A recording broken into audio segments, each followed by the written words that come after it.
എപ്പിസോഡിന്റെ തുടക്കത്തിൽ തന്നെ ഇപ്പൊ കുട്ടപ്പൻ അവനാ ഷിനോബിയോട് ചോദിക്കും, നമുക്ക് എങ്ങനെ ആ ഒരു വില്ലൻ കുട്ടപ്പനെ തകർക്കാൻ കഴിയും? അതിനാ ഷിനോബി പറയും, ഒരു കാര്യം ചെയ്യാം, ഞാൻ കില്ലർ ബിയെ കണ്ട് അതിനുള്ള വഴി ചോദിക്കാം. അതിന് കുട്ടപ്പൻ പറയും, അയ്യോ വേണ്ട വേണ്ട, ഓൾറെഡി അവൻ എന്നെ വഴക്കു പറഞ്ഞ് ഓടിച്ചതാണ്. നിനക്ക് കുഴപ്പമില്ലെങ്കിൽ കില്ലർ ബിയുടെ ആ ഒരു സ്റ്റോറി അതെനിക്ക് നീ പറഞ്ഞു തരണം. ഒരുപക്ഷെ ആ സ്റ്റോറിയിൽ നിന്ന് എനിക്ക് ആവശ്യമായിട്ടുള്ള കാര്യങ്ങൾ എനിക്ക് കണ്ടെത്താൻ കഴിയും. അതിനാ ഷിനോബി പറയും, വേറെ ആരെങ്കിലും ആയിരുന്നെങ്കിൽ ഉറപ്പായിട്ടും ഞാൻ ഈ സ്റ്റോറി പറയില്ലായിരുന്നു. ഇത് നീ ആയതുകൊണ്ടും നിന്റെ ഉള്ളിലും ഒരു മോൺസ്റ്റർ ഉള്ളതുകൊണ്ടും മാത്രം അവന്റെ സ്റ്റോറി അത് ഞാൻ നിനക്ക് പറഞ്ഞു തരാം. ആക്ച്വലി വളരെ ചെറുപ്പത്തിൽ തന്നെ കില്ലർ ബി അവന്റെ ബോഡിയിലെ എയ്ത്ത് ടൈൽ മോൺസ്റ്ററിനെ തിരിച്ചറിഞ്ഞിരുന്നു. എല്ലാവർക്കും അവന് ഒരുപാട് പേടിയായിരുന്നു. പക്ഷെ അവനാണെങ്കിൽ വളരെ സിമ്പിൾ ആൻഡ് ഹമ്പിൾ ഒക്കെ ആയിട്ട് പാട്ടൊക്കെ പാടി റാപ്പ് സോങ്സ് ഒക്കെ വെച്ച് എല്ലാവരെയും കയ്യിലെടുത്തു. അവൻ ഒരിക്കൽ പോലും അവന്റെ എയ്ത്ത് ടൈലിനെ ഒരു ഭാരമായിട്ടോ മോൺസ്റ്റർ ആയിട്ടോ കണ്ടിട്ടില്ല.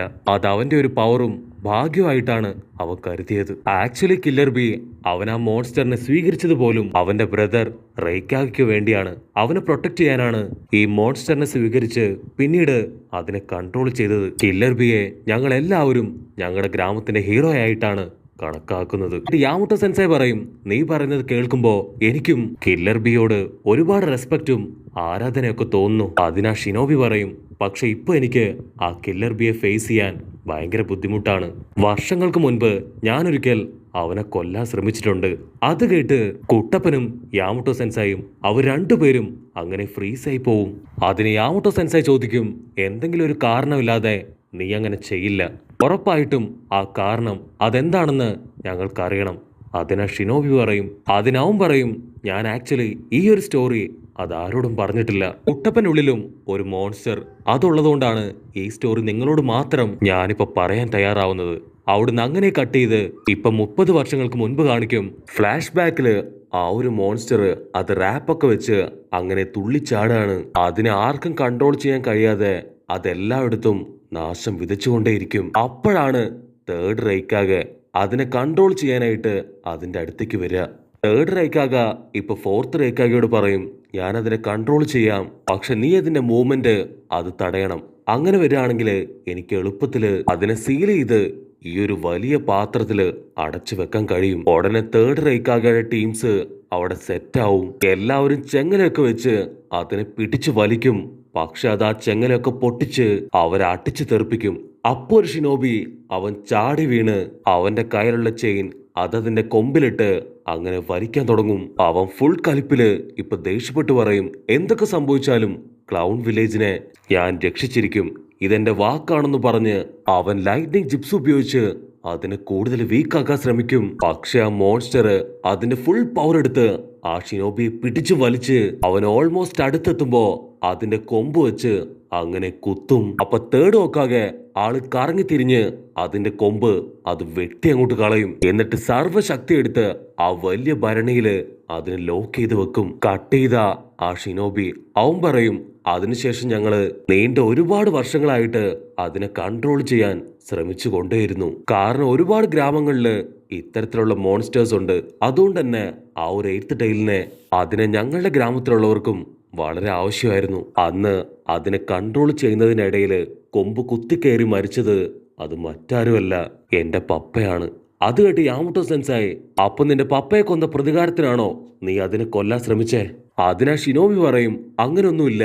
എന്റെ പപ്പ മരിക്കുമ്പോ എനിക്ക് വെറും 5 വയസ്സാണ്.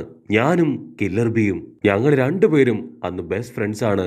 ഒന്നിച്ചാണ് ഞങ്ങൾ ട്രെയിനിങ് ഒക്കെ അത്രയും കാലം എടുത്തിരുന്നത്. അതിനുശേഷമാണ് തേർഡ് റൈക്കാകെയും ഫോർത്ത് റൈക്കാകെയും ചേർന്ന് കില്ലർ ബിയുടെ ബോഡിയിൽ ആ ഒരു മോൺസ്റ്ററിനെ സീൽ ചെയ്തത്. പിന്നീട് പലതവണ കില്ലർ ബി ആളിന്റെ അടുത്തേക്ക് വന്നിട്ടും ഞാൻ അവനെ മൈൻഡ് പോലും ചെയ്യാതെ മാറി നടന്നു. എനിക്ക് ഉറപ്പുണ്ടായിരുന്നു ആ എയ്ത്ത് ടൈലിനെ കില്ലർ ബിയെ കൊണ്ട് കൺട്രോൾ ചെയ്യാൻ കഴിയില്ല എന്ന്.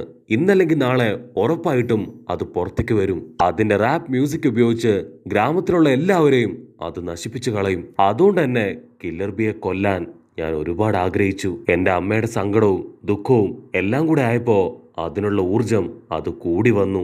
ഞാൻ കരുതിയത് കില്ലർ ബിയെ കൊന്ന ആ ഒരു മോൺസ്റ്ററും അവന്റെ കൂടെ തന്നെ മരിച്ചു പോകുമെന്നാണ്. സോ ഒരവസരത്തിനായിട്ട് ഞാൻ കാത്തിരിക്കുകയായിരുന്നു. പക്ഷെ കില്ലർ ബി അവനിതൊന്നും മനസ്സിലാക്കാതെ റാപ്പ് സോങ് ഒക്കെ പാടി അങ്ങനെ ഗ്രാമത്തില് ഭയങ്കര ഹാപ്പി ആയിട്ട് ഹായ് ആയിട്ട് അങ്ങനെ ഓടി നടക്കുകയായിരുന്നു. ഞാനൊരു കത്തിയായിട്ട് കില്ലർ ബിയുടെ തൊട്ടടുത്തേക്ക് എത്തി.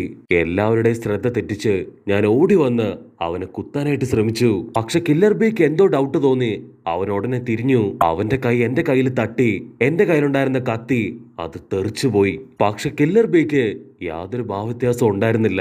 അവൻ വളരെ കാഷ്വൽ ആയിട്ട് എന്തു പറ്റി, എന്തെങ്കിലും കുഴപ്പമുണ്ടോ എന്ന് എന്നോട് ചോദിച്ചു. അതിന് ഞാൻ ആകെ ടെൻഷനായി, നെർവസ് ആയി അങ്ങനെ നിന്നു. അവൻ തംസപ്പ് തരാനായി എന്റെ അടുത്തേക്ക് വന്നു. പക്ഷെ പേടിയും കുറ്റബോധവും കാരണം ഞാൻ അവിടുന്ന് ചാടി ഓടി എന്റെ വീട്ടിലേക്ക് വന്നു. അന്നു മുതൽ എനിക്ക് അവനെ ഫേസ് ചെയ്യാൻ ഭയങ്കര മടിയാണ്. ഉറപ്പായിട്ടും അവനറിയാം ഞാനെന്ന് അവനെ കൊല്ലാൻ തന്നെയാണ് ശ്രമിച്ചതെന്ന്. അപ്പൊ യാമുട്ടോ സെൻസായി ആള് വീണ്ടും ചോദിക്കും, പിന്നീട് എപ്പോഴാണ് നീ വീണ്ടും അവനെ ഇഷ്ടപ്പെടാനും റെസ്പെക്ട് ചെയ്യാനൊക്കെ തുടങ്ങിയത്? അതിനാ ഷിനോബി പറയും, ഞാൻ വീണ്ടും അവനെ കൊല്ലാനായിട്ട് തക്കം പാർത്തിരുന്നു. അപ്പോഴാണ് ഞാനൊരു കാര്യം മനസ്സിലാക്കിയത്.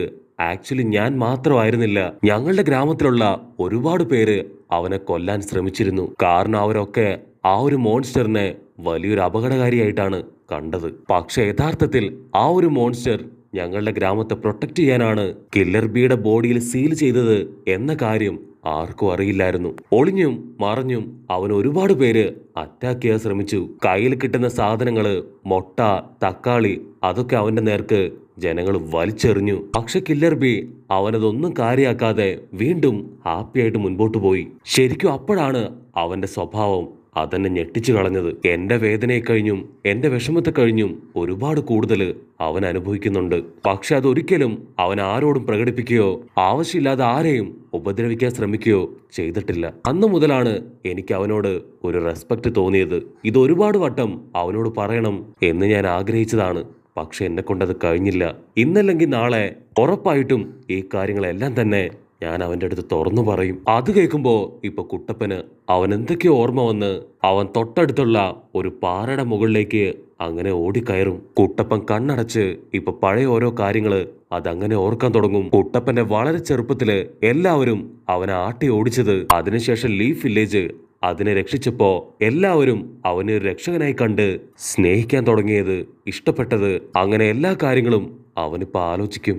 അതുപോലെ തന്നെ ഗാറയും കില്ലർ ബിയും അവർ രണ്ടുപേരും അവരുടെ നേച്ചറും സ്വഭാവം ഒക്കെ മാറ്റി ഗ്രാമത്തിന് വേണ്ടി ജീവിച്ച് ഗ്രാമത്തിൽ തന്നെ ഇപ്പൊ വലിയ ആൾക്കാരായി മാറി.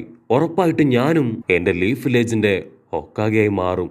അപ്പൊ അതേ സമയത്ത് ആ ബാഡ് ആയിട്ടുള്ള നറൂട്ടോ അവൻ വീണ്ടും ഇപ്പൊ കുട്ടപ്പന്റെ ഇമാജിനേഷനിലേക്ക് വരും. അത് കുട്ടപ്പനോട് പറയും, ഞാനാണ് റിയൽ നറൂട്ടോ, നീ ഇപ്പോഴെങ്കിലും എന്റെ കൂടെ നിൽക്ക്. നമ്മളെ വേദനിപ്പിച്ചവരോട് നമുക്ക് ഉറപ്പായിട്ടും പകരം ചോദിക്കണം.